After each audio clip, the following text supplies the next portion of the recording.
ഐഷുത്തുൽ ഷംന, ഈ തദ്ദേശ തെരഞ്ഞെടുപ്പ് പ്രചാരണത്തിൽ സജീവമായി തന്നെ പാലക്കാട് രാഹുൽ ഉണ്ടായിരുന്നല്ലോ. രാഹുൽ അവിടെ നിന്ന് ഇപ്പോൾ എങ്ങോട്ടേക്കാണ് പോയിരിക്കുന്നത്? എന്തെങ്കിലും വിവരങ്ങൾ കിട്ടുന്നുണ്ടോ ഷംന?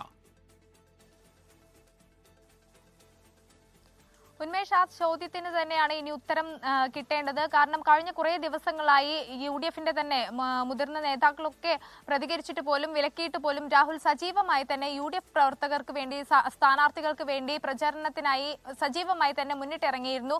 തന്നെ വിജയിപ്പിക്കാൻ, MLA എന്ന നിലയിൽ തന്നെ വിജയിപ്പിക്കാൻ വേണ്ടി പ്രവർത്തിച്ച ഓരോ സാധാരണക്കാർക്ക് വേണ്ടിയും സാധാരണ പ്രവർത്തകർക്ക് വേണ്ടിയും കാല് കുത്താൻ കഴിയുന്നിടത്തോളം കാലം വീട് കയറി ഇറങ്ങി പ്രചരണം നടത്തുമെന്നാണ് കഴിഞ്ഞ ദിവസം ഉൾപ്പെടെ രാഹുൽ പറഞ്ഞിരുന്നത്. രമേശ് ചെന്നിത്തല ഉൾപ്പെടെയുള്ള നേതാക്കളൊക്കെ പ്രചരണത്തിന് ഇറങ്ങേണ്ടതില്ല എന്ന് പറഞ്ഞുകൊണ്ട് പ്രതികരിച്ചു. പക്ഷെ അതിനൊക്കെ മറികടന്നുകൊണ്ട്, അല്ലെങ്കിൽ അതിനൊക്കെ വെല്ലുവിളിച്ചുകൊണ്ട് അന്നേ ദിവസം ഉൾപ്പെടെ രാഹുൽ പ്രചരണത്തിനുണ്ടായിരുന്നു. എന്തായാലും അതിന് പിന്നാലെ അന്നൊക്കെ മാധ്യമപ്രവർത്തകരുടെ ചോദ്യത്തിന് രാഹുൽ മറുചോദ്യം ഉയർത്തിക്കൊണ്ടാണ് ഒരു പ്രതിരോധം തീർത്തിരുന്നത്. അതായത്, ഇങ്ങനെ ഒരു ആരോപണം ഉണ്ടെങ്കിൽ പരാതി എവിടെ, പരാതി നൽകട്ടെ, നിയമപരമായി തന്നെ മുന്നിട്ട് പോകും, പോരാടും എന്നൊക്കെയായിരുന്നു പറഞ്ഞിരുന്നത്.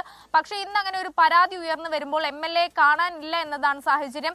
ഇന്നുൾപ്പെടെ രാഹുലിന് വിവിധ വാർഡുകളിലായി പ്രചരണം ഉണ്ടായിരുന്നു. കണ്ണാടി, മാത്തൂർ മേഖലകളിലൊക്കെയാണ് കഴിഞ്ഞ കുറെ ദിവസങ്ങളിലായി രാഹുൽ സജീവമായി പ്രചരണത്തിന് ഇറങ്ങിയിരുന്നത്. ഇന്നും കണ്ണാടി ഉൾപ്പെടെയുള്ള വിവിധ വാർഡുകളിൽ പ്രചരണം ഉണ്ടായിരുന്നു. പക്ഷേ വൈകിട്ട് വരെ പ്രചരണം നടത്തിയ MLA പിന്നീട് ഈ പരാതി ഉയർന്നതോടെ കാണാനില്ല. വിളിച്ചിട്ട് ഫോൺ സ്വിച്ച് ഓഫ് ആണ്. MLA-യുടെ PA അടക്കമുള്ളവരെ നമ്മൾ ബന്ധപ്പെടാൻ ശ്രമിച്ചിരുന്നു. പക്ഷെ അപ്പോഴൊക്കെ ഫോൺ സ്വിച്ച് ഓഫ് ആണ്.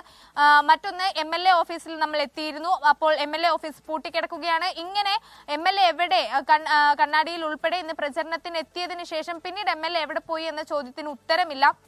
ഇത് തന്നെയാണ് നമ്മൾ ചോദിച്ചുകൊണ്ടിരിക്കുന്നത്.